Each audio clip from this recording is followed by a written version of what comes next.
To others, a sacrifice is a burden. To some folk, carrying the load is a burden. To some folk, being in church for 2 services, 3 services, 1 service is a burden. You right. You right. They don't like it. They don't like it. It's the gospel, Bishop. I know. I'm just saying, God needs some people in place who will not get caught up in what being chosen has done for them. He needs persons who will not get lost in the blessing of being blessed. Some folks are so blessed they don't know who they are. That's right. But he needs a person who can handle being blessed and responsible. He needs some person who can have favor and still be focused on the bigger picture. He needs some person who can be blessed and still find time to bless somebody else. He needs some person who are anointed, who will use their anointing to give access to others. God can bless you and keep it to yourself. He bless you so that men and women will see your good work and go around your Father. Trying to reason why we all keep going. We just thank God right now that you know why you so blessed. I'm there to all instruct you to bless somebody else.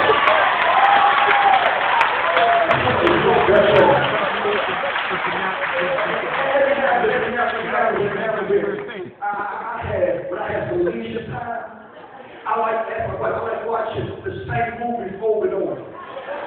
I like 12 hours or 150 times. Talk to God and Shawshank Redemption.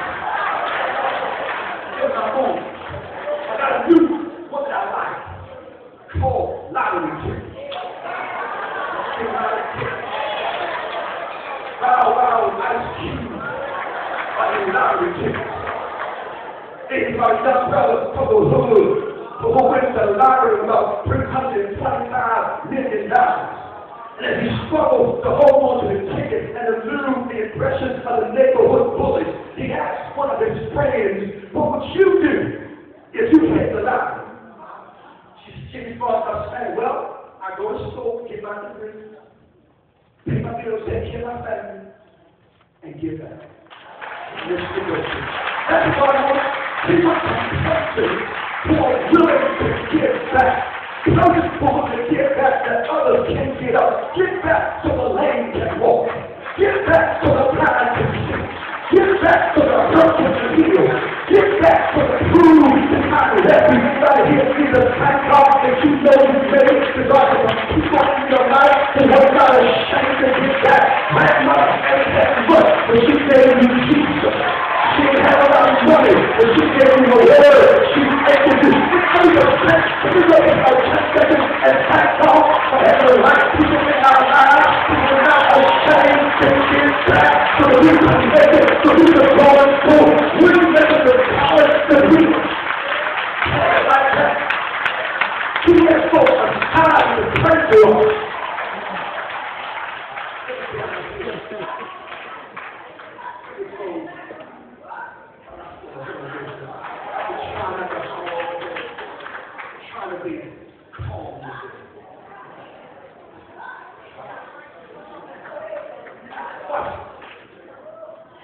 When you're chosen, understand, want to stop. You are what God's looking for. He looks for nobody else. Looking for you. Got to speak to your arm. That's why it's so hard for you. Because you wait for God to get somebody else. He wants you. Tell him that he wants you. That's why he won't leave you alone. That's like how much you messed up, you still calls your name.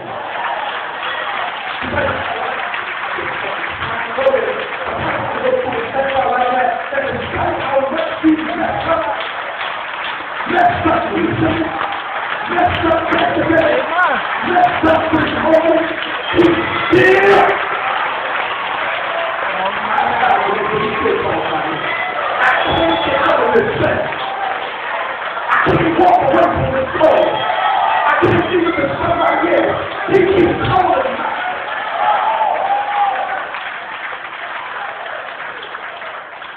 It is undone. You've been chosen. There's a requirement that you have an unfractured faith. A faith that refuses the strength. Hallelujah. Hell can trust me. But I trust in God. Hell can trust me. But as I get you to hell, bring me to the first question. Area. Something holy.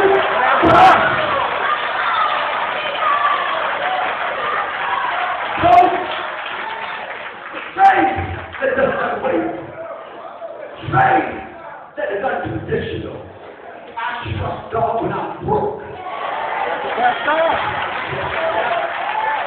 trust God when I'm broke. I trust God when I'm. You got to be confident that what you do for the kingdom will always work out in your favor. I don't know how, I don't know when, I don't know where, but I don't believe it's going to get hard. Believe me now, you can be confident. The history preaches. After we read verse number 20, God to David was not going to tell us Solomon that he was chosen. But it's telling Solomon that he cannot allow what God wants from him to be the cause of his faith cracking. You gotta get this. Don't allow your calling to be what cracks your faith. I know that's something looking at my life, watching the lives of so many persons that I love.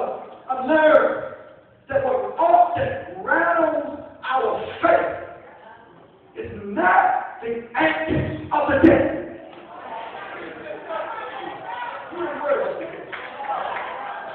But what rattles our faith are the requests that God makes of us.